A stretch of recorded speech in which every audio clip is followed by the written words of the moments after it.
Hello, my bookish friends, and welcome to that part of the day where an elder, cringy millennial gives you reviews on books you never asked for. I am currently on a quest to find fantasy adult novels with a romantic subplot and no smut. Apparently, this is very niche, or I'm just looking in the wrong places, which is highly possible. But on this quest, I just so happened to run into E.A Winters and Dragon's Kiss. Now, you may be thinking, but this is a YA novel. And yes, you would be 100% correct. This is a YA novel. This is not an adult novel. Dragon's Kiss is a really great example of why you do not DNF your books.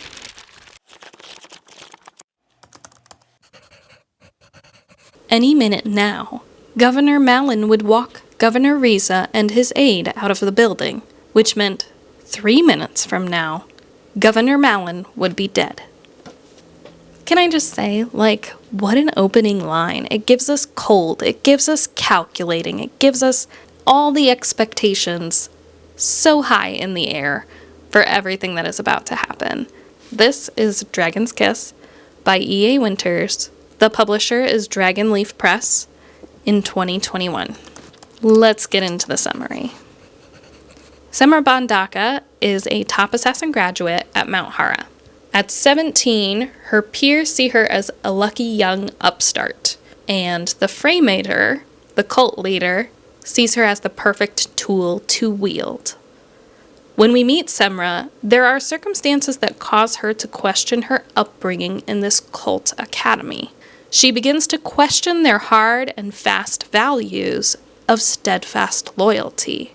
She begins to wonder, are they really fighting the evil in the world, or are they really just a really good tool to be used by the Fraymater to forward his agenda of taking over the kingdom of Kalia? The escape from Mount Hara brings Semra a friendly dragon, a child to look after and be responsible for, and a questionable alliance with a peer named Sylar. Semra sends the child with a trusted family and picks up a new stray named Dayu. He is the knowledgeable apprentice healer. Semra pursues a haphazard plan to warn the king and prince that the Fraymater is out to kill them and take over the known world. Through bouts of twists, turns, some banter, and some well-played action sequences, we see Semra take 2 steps forward and 3 steps back. Should she just give up, run away, and continue in what she knows?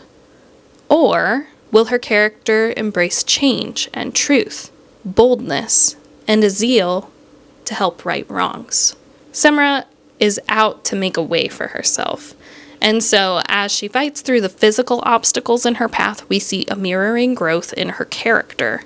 She faces down death to overcome the Fraymater himself, and provides a path for the other assassin children to come out of the cult they were raised in, while saving the king and the prince. Let's get to the review part. So, I give this book a mostly colored in bouquet, which is like a 4 out of 5, right?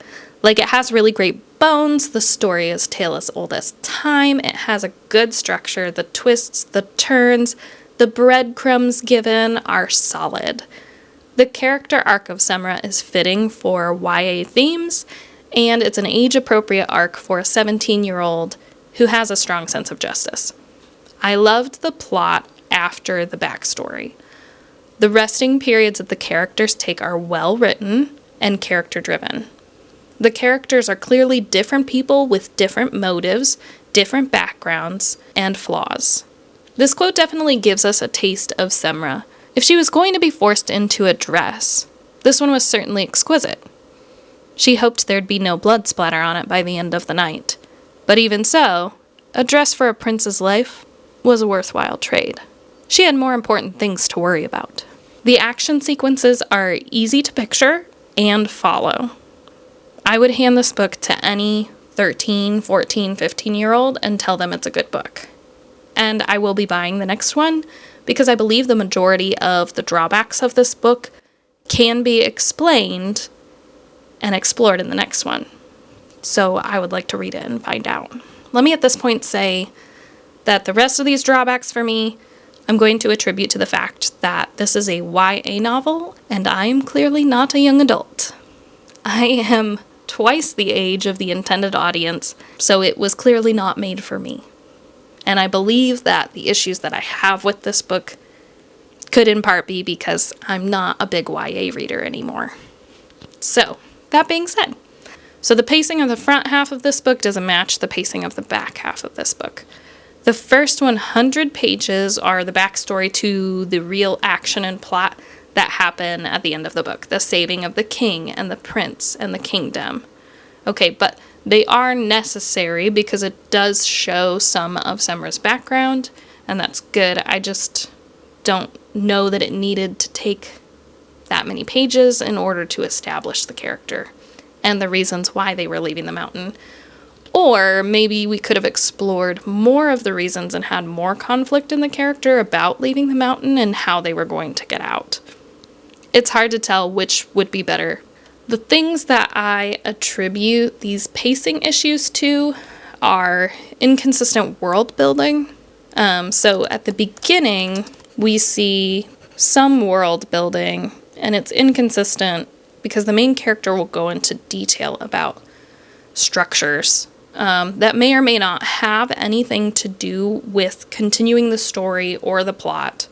And so we get a lot of, like, there's 4 halls to choose from. They're all made of stone, and I find that the description was very confusing as far as the reader. And that might be because I'm not really a directions person. Don't hand me north, south, east, and west. I would really like to see the character interact with the world, and that's how we learn our world building, not just big info dumps. That's just me as a person. Some people really like info dumps. The second drawback that I would say to this book is the map. I actually really love a good map in stories. I think they're really helpful if you can get them correct. However, some of the things on this map is, one, it's pretty grayscale. It could use a bit more contrast in the ink, and that's not really the author's fault per se. Also, Amazon. You could have printed this out better. Like, the crack swallowed whole towns. We lost whole cities to just the map because now we don't have them anymore. But I found the descriptions between the places where they were and where they were going were really hard to follow. I couldn't figure out right away which city it was that had burned to the ground at the beginning of the story. I just knew that they had taken off from Mount Hara, and so it was kind of hard to tell where they were at the time. So one caveat that I have to this is that she did do a really great job of describing more natural scenes. So she didn't describe the structures as well. It was hard for me to picture what she was picturing in her mind when she's talking about different hallways or how the mountain is structured. But once you get this girl outside, then we see a bunch of stuff through Semra's eyes, and it's very beautiful and very good. I mean, she's describing things like the forests and the mountains, and there's this castle that I'm pretty sure is over a waterfall, and that is cool. Like, I never really thought of a castle being over a waterfall before. Here's a quote where I feel like she really did a great job at this. The Shaladin River twinkled below them in a vague recollection of starlight through the mist, and the moon illuminated the silhouette of the Shamaran castle on the hilltop. She could only just make out the outlines of the city of Kalia as it spread out like a blanket beneath the castle. Okay? Like, we get it. We get the whole picture in this quote. Like, she had just gotten done fighting with somebody, and she's riding her dragon to go scope out the land and the territory, which is something that her assassin image would do. Like, that's the reconnaissance. And we just get this sense of calm and beauty before her. So, well done. Like, well done. The second drawback that I have for this book is that The main character comes across incredibly lucky.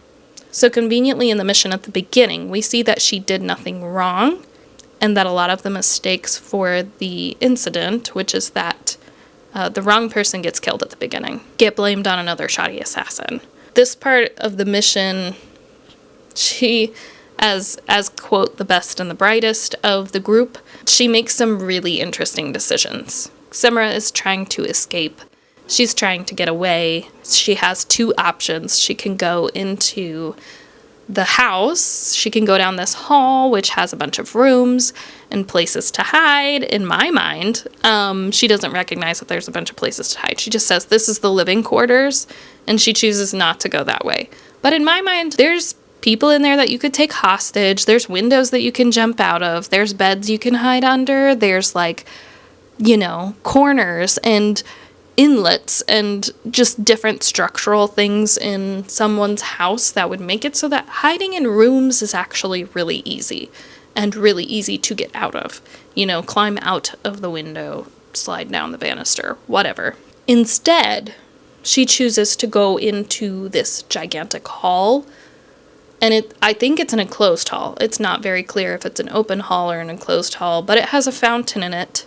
It is very open. There's nothing to hide in there. There's just another way out on the other side of the room. The frustrating part to me of this is that she chose this wide open room where these guards are going to be going back and forth the whole time. And she chooses there to hide. And the only place to hide is the fountain. So she's going to be sopping wet when she gets out, which predictably would mean that she is sopping wet and leaving a trail of water. And if she's not leaving a trail of water, which she doesn't, she would leave a trail of mud because she accidentally hid some of her clothes in a planter. And it's they were wet and they didn't get muddy. I don't know. She chooses this. But she's the best and the brightest. But she chose to hide there in the water. But she gets this brilliant idea to help save the day, and she helps pull off the mission, not flawlessly, but she helps pull off this mission. The second very convenient part of the plot for her, that's a major part of the plot, is her escape from Mount Hara. At this point, know that the Freymater is a complete narcissist, that he's in control of this cult, that they are indeed a cult. She's ready to break out and stuff like that. So, on this breakout, she just makes it out with barely any barricade or anything. So we are led to believe that this narcissist who wants to rule the world, who has coordinated a major plan for upheaval for the kingdom over years and years, solely based out of spite and revenge. He has at least a handful of generals and military that we're not really introduced to, but somehow you've got to keep all these kids in line, right? I mean, they start at age 4, they go to 20. We're led to believe that this man has no lockdown protocols for when his favorite pets just escape. So this is the distraction that our female lead uses to grab a 4-year-old. This little 4-year-old is rebelling in the best ways that she can. So she grabs this 4-year-old, which I'm totally fine with. I believe that this character is actually a really good character because Semra sees herself in this character. She sees this battle going on in this little girl and is inspired, and it moves her to make change because they're going to kill this little girl, and Semra doesn't want to stand for that. And so I love that. And so they make this escape. Now, the problem with this is if you've never traveled with a 4-year-old, I think Lasala probably could have been more annoying here. Just because, she's 4, and they're trying to make it down this mountain. 4-year-olds don't walk well. They trip over everything. Semra gives her no help whatsoever. She just, grabs her hand and is come on down these steep rocks. Thank goodness for Sylar, who is, 20? I don't know. He's on the older side. He's older than Semra. So, thank goodness for Sylar, who takes pity on this poor little girl and gives her a piggyback ride until they have to fight somebody. But that's sort of how he gains his buy-in, is he's I helped stop all these people from coming after you. And so Sylar, again, is he's very convenient that he just so happened to help Semra out so that she could get out, basically without any trouble. I mean, she meets up with her shoddy assassin friend, Brenz, who comes along and, like, tries to capture her, but fails royally, because she's, you know, because poor Brenz is, like, the model for awful assassin, apparently. Another example of how our main character is incredibly lucky towards the beginning of the book. She accidentally saves a dragon. It's not really clear that her mission is set out to save this dragon or to be helpful for the dragon. She just, like, accidentally saves it. When she's about to die, the dragon then saves her, which is really cool. They kind of bond, and that whole part's really cool. So this first time when she saves the dragon accidentally, it comes across gut-wrenching. Like, it's so well written. We got a bunch of action beforehand. Her death, it's like, oh, we're only like 150, 200 pages into this book and our main character is dying and you believe that she is on death's door. Like, it's so well crafted. So when the dragon saves her, it's like, oh, that's cool. However, the second time it happens at the end of the book, when they're facing down the big bad, it's not that it doesn't feel like it shouldn't happen, it just feels a little bit undeserved, or like a little bit cliche, because we spent a lot of time saying why this dragon can't get to Semra, why she can't save her again, and then suddenly the dragon appears, and thank goodness, like, she's alive. And I wouldn't say that that's because of predictability. I do not mind predictability as a reader. I actually enjoy some amounts of predictability. I like being able to figure out things before the main character does, so predictability does not bother me as a reader. Another point that just shows that the main character is just incredibly lucky. They just so happen to meet Daehyu, and I'm going to mispronounce his name every single time. I don't know how it's pronounced at all. And Daehyu, at the beginning of the book, is just a wealth of information and knowledge, which partly plays into who he is by the end of the book. But at first, it just really seems like he's coming off as this character who just does a big info dump at the beginning of the book. And that's exactly when they need to know that information, and he just does not withhold it from them, even though they're strangers. My third drawback in this book. The male main characters don't have much of a growth arc. And like I said, this might be like a sequel thing, but they just don't seem to do much growing. They're kind of who they are, unapologetically, and you don't see much growth out of them. They sort of stay the same from the time that they leave the mountain to the end of the book, and the time they meet them to the end of the book. In this first book, we only see Semra go through some kind of growth in character, which is fine if that's part of the YA genre. I don't really know how that works anymore. We see Semra go through some growth of character, some, not a lot, but some. I wish there had been more from her. I really would have liked to see less repetition of the same questions and more struggle with the actual meat of the problem and making conscious decisions about who she wanted to be and how she wanted to see herself. I would have liked to see her have some, like, push and pull with that a little bit more. Daehyu and Sylar appear to be the two birds on Semra's shoulders. They sort of repeat the same things over and over again to her, and Sylar is on one shoulder, and he's consistently suspicious and ready to run and to take the easy way out, and he makes for a decent brother-like character. He has some really nice witty one-liners and says some very, like, brother-like things to Semra, and so I do appreciate Sylar for that. Daehyu is an all-around good character who wants to believe the best in people, and he has a hard time embracing reality, which I am not so sure is realistic for where his character ends up. When we find out that Daehyu is the prince, it doesn't really make sense as to why he'd be so optimistic about everything. Like, he's an apprentice at the beginning of the book. He's lived among his people. He would know the harsh realities that they're facing. We're not given much of his backstory in this book. Nor do we really know why he's an apprentice healer. It just kind of comes up at the beginning and at the end when he's trying to save Semra. There's not much growth there. And it's the first book, so I'm not saying there has to be. I just wish we saw little inklings of it a little bit more, just a few more breadcrumbs to change. Because people change as they encounter new people, and you want people around your main character to change as they come into contact with your main character. Whether that is because their main character just gave them their first villain arc, or because your main character is making them better people or making them question themselves. We want to see that growth. That gives them a more 3D feel when really, they might be a more two-dimensional character. The fourth thing I want to talk about in this review of this book is death done well and death We get this absolutely fabulous death of the queen, like right in the middle of the second plot.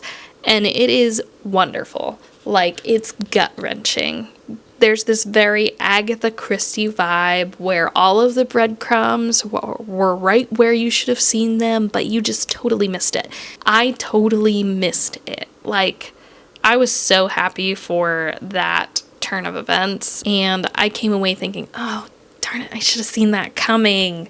And I love those twists when you get them like that. This death of the queen really moves the plot along. It moves the characters. There's suddenly this change of, like, Semra's been framed. It complicates her main goal. It provides another roadblock. It brings more conflict to the story. It makes the lows lower. And you're really prepared for a satisfying ending at the end when you know she's going to defeat the big bad. The queen's death, although the queen was a side character that you didn't really meet and you knew nothing about, was exactly what it needed to be for the story. And it was the perfect climax plot point.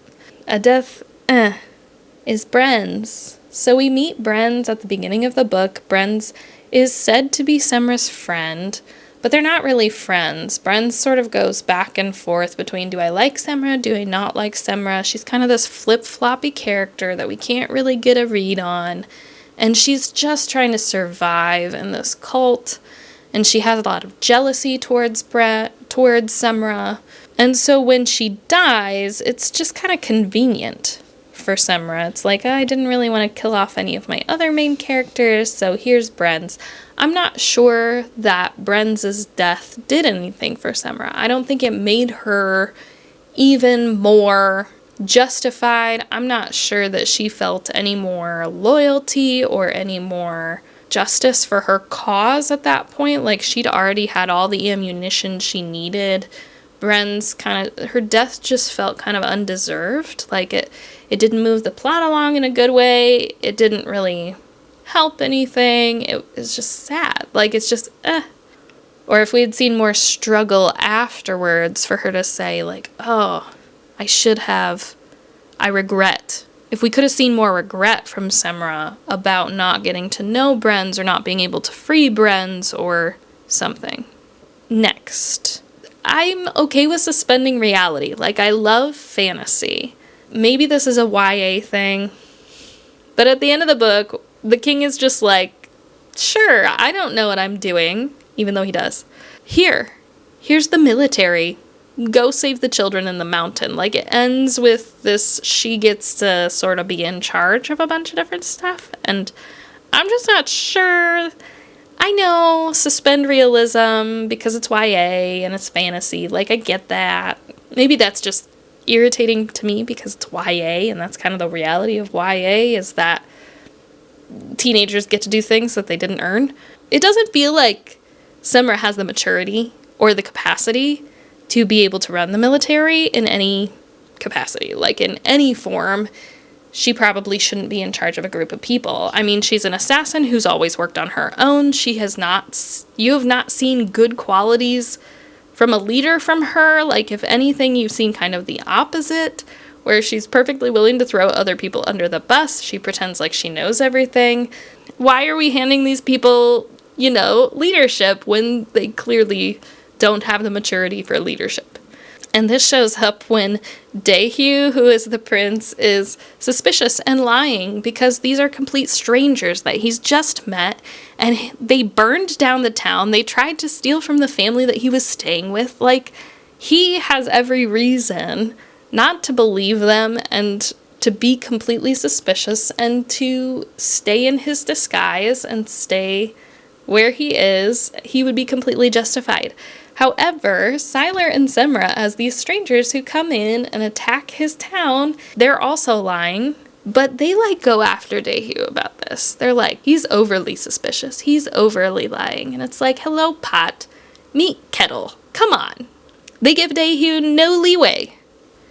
And Dehu is the mature one in the situation and comes back to them and apologizes several times.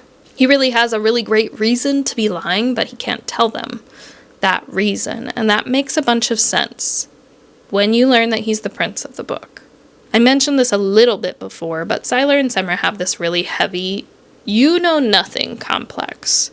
This might just be teenagers being teenagers. It might just be teenage angst. I don't really know.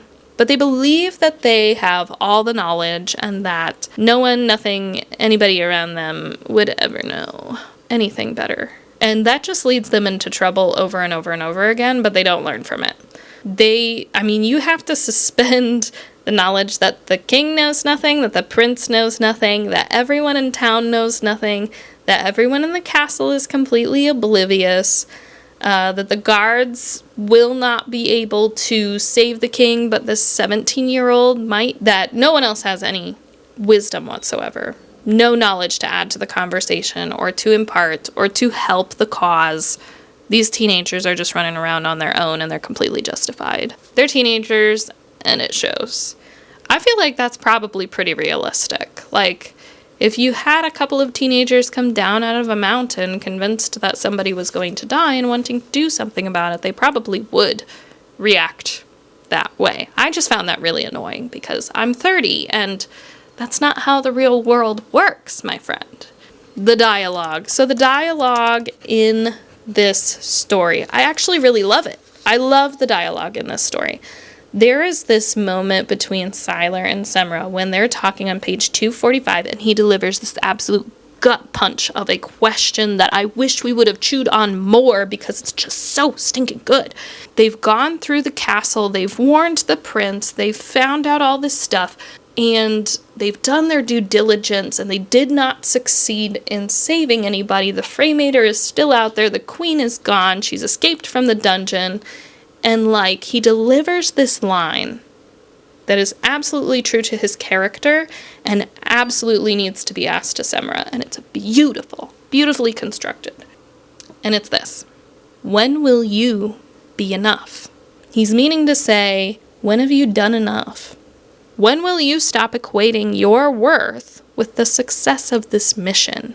And it's devastating, and I wish she would have been more devastated by it. It was such a good question because it's so real, it's so relatable. You can have all the tools in your toolbox, but if you've handed somebody all of the tools in your toolbox to use and you have nothing left, you have to accept that it's enough. I've been in many situations where I've wanted to help and I've wanted to make things right, but I can't make that right for somebody else. I've handed them all of the tools in my toolbox, and it's still not right. It's still not enough. And so you have to decide when it's time to cut that off, and that's healthy. That is a completely healthy question to be asking.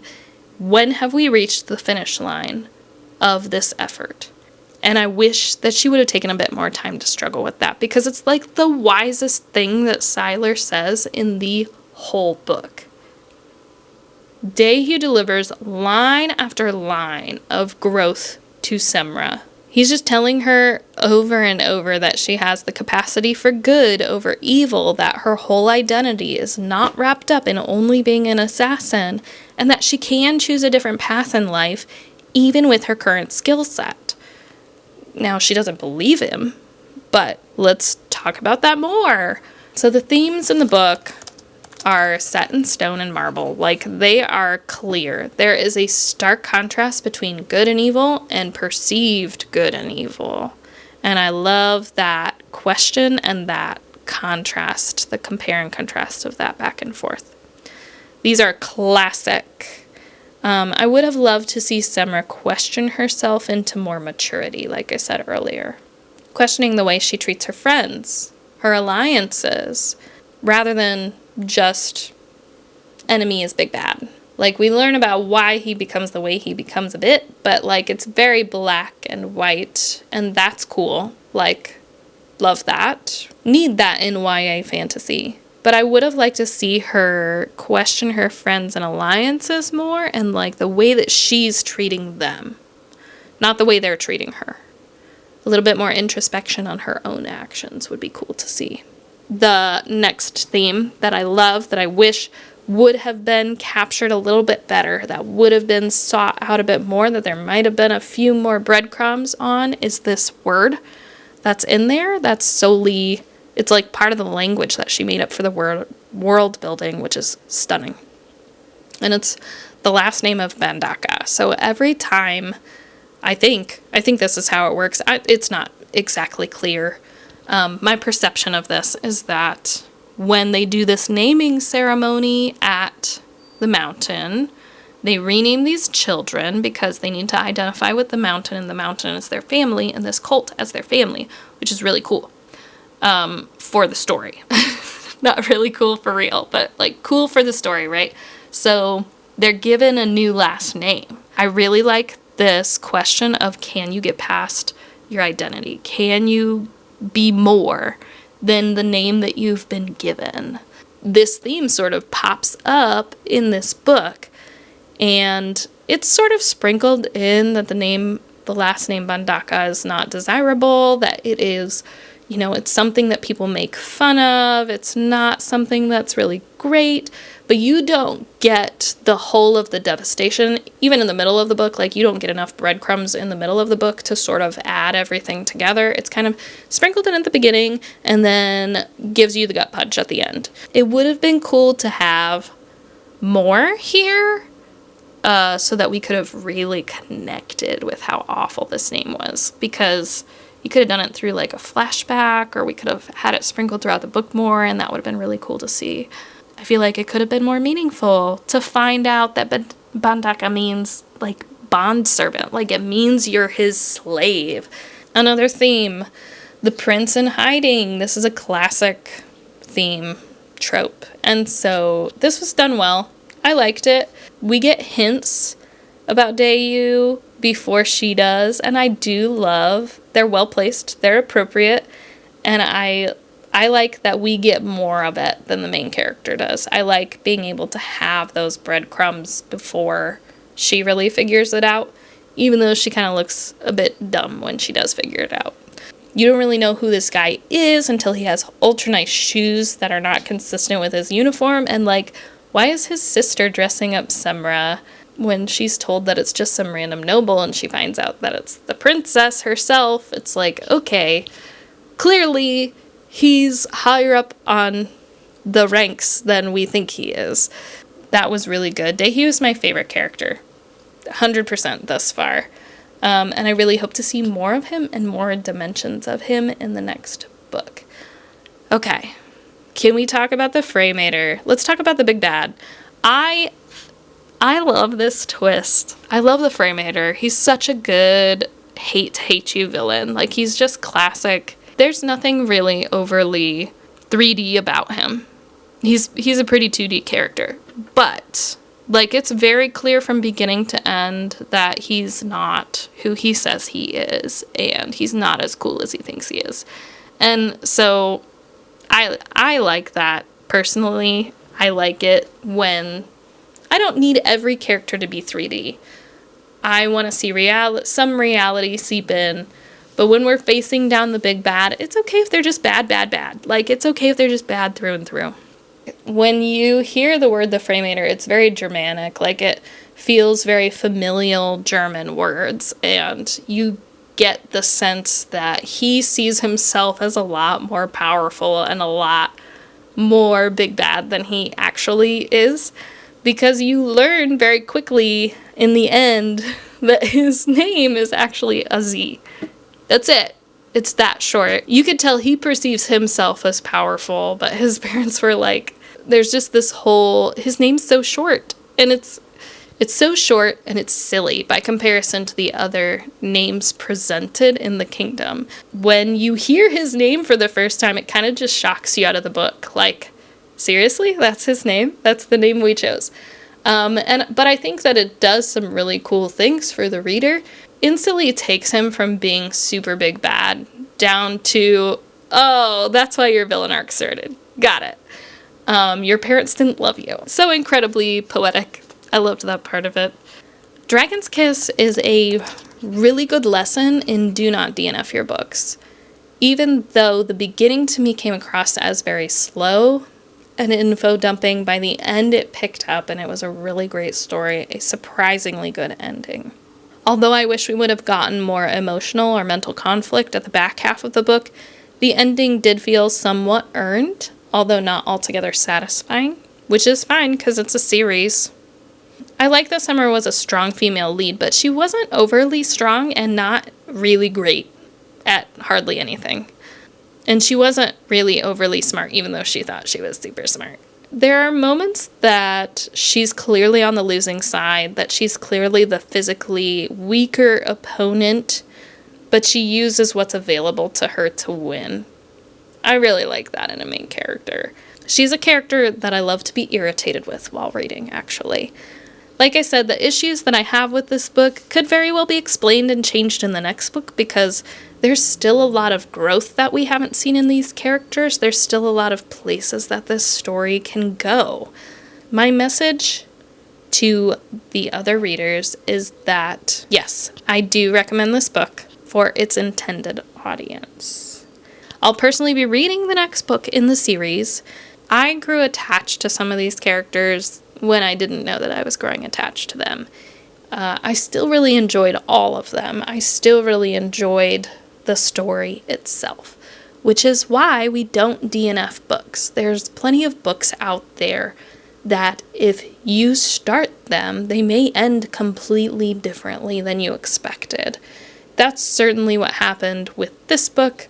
I was disappointed by the fact that it was YA, but it turned out to be a really good book, and it turned out to be a good book for me to start this search. Don't DNF your books. You're not giving the author a full shot when you do that by just deciding, okay, I can't make it through this book for these reasons.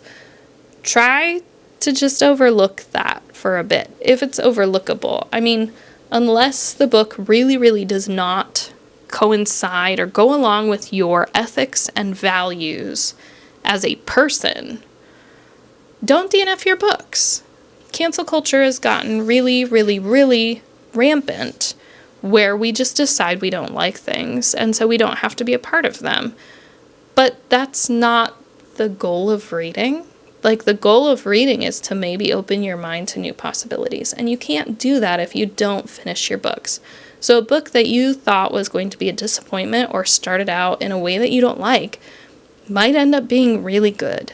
And I expect more great things from E.A Winters as I continue her book series.